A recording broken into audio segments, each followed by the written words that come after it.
How do we, how do you talk to your kids?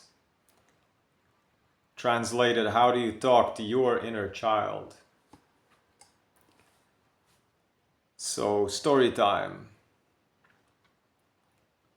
I was at a playground in the nearby small town, and it was one of those playgrounds where you had like bars, pull-up bars, rings, gymnastic rings, like an outdoor gym basically. But it's not only for big children, it's also for the little children. And I was there doing my hanging and whatever I was doing. And a group of like 4 or 5 little boys who were, I don't know, maybe first grade, maybe 6, 7, 8. They came there and they started doing their thing. One of them is on the pull-up bar, the other one is just sitting there, the third one is making fun of everybody, the fourth one is picking up pebbles. He doesn't give a shit. But they're having fun. They're like a little gang. It's fine.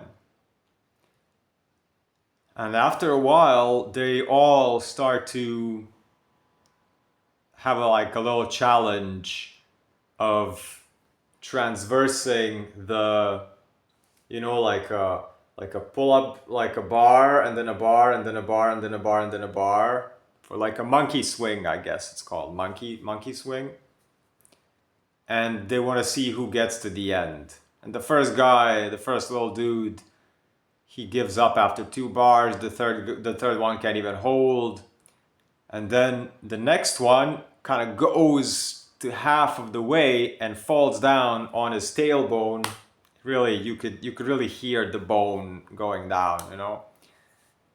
And he kind of puts both of his hands on his ass and like, maybe a bit of tears come up. And all the other guys kind of gather around him and create this little panic. And he's kind of looking at them, looking at their reactions. And I just come there and I'm like, nah, that's nothing. Nah, that's nothing. Yeah. And I say, you're strong. You're very strong. Like, just get up. You're playing. You're strong. This is nothing. This is nothing. You're strong. When I said the words, you are strong, two of the other little boys looked at me and like, who? Who do you mean? Who do you mean? As if these words, you are strong, as if they never, ever in their little lives have heard somebody say something like that to them. And they were like, are you referring to me? Because when you're a child and you see some adult that you like, when you are a first grader, all the second graders, you want them to acknowledge you. You want the older kids to kind of see your talent or whatever.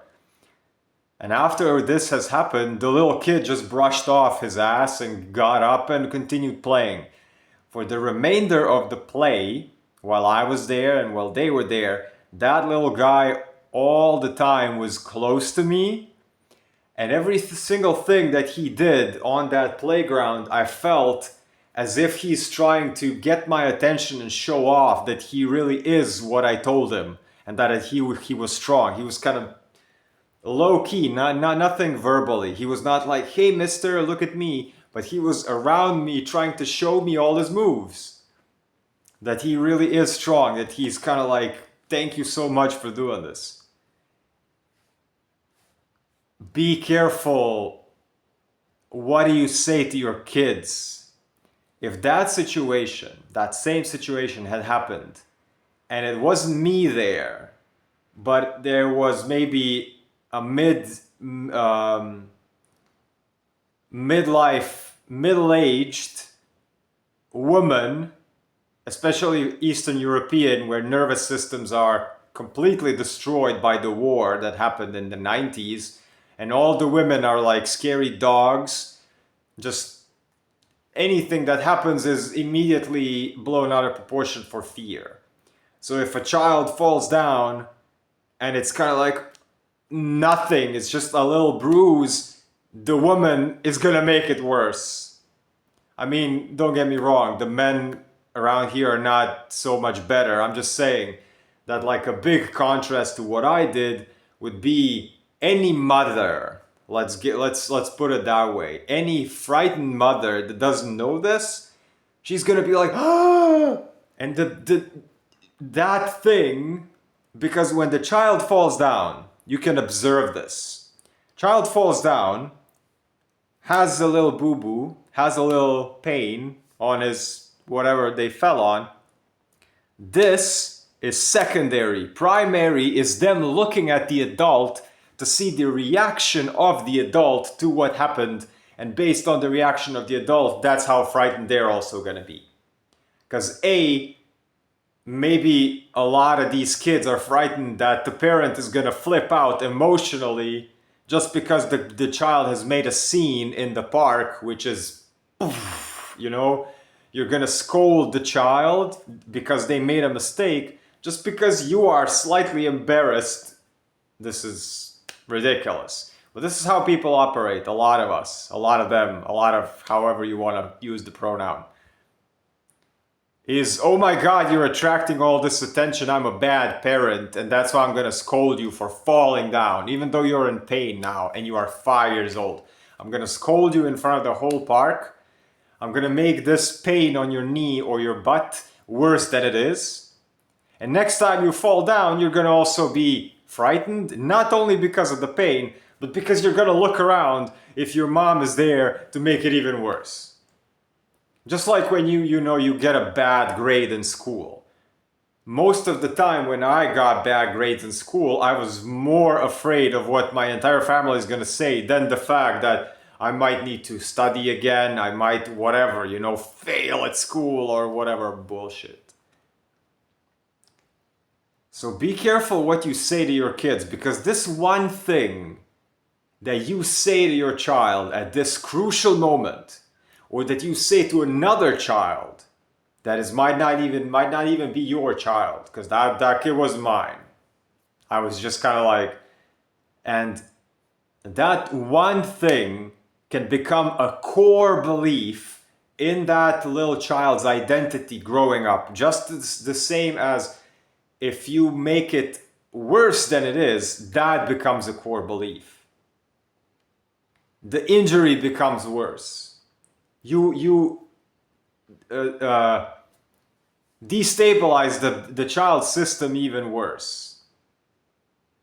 These are called agreements. Check out the book, The 4 Agreements. One of the agreements is just like this. Be impeccable with your word. And every word is an agreement. Every word is a bond. And you show these kids which agreements they're gonna carry in later adult life by doing all this. So I can say that I influenced that little boy in a really good way. And you can empower your kids the same. And you can empower other people's kids the same. Don't be the frightened parent, be the stable one. Be the one that's kind of like, be the role model that so many things are survivable, so many things are manageable.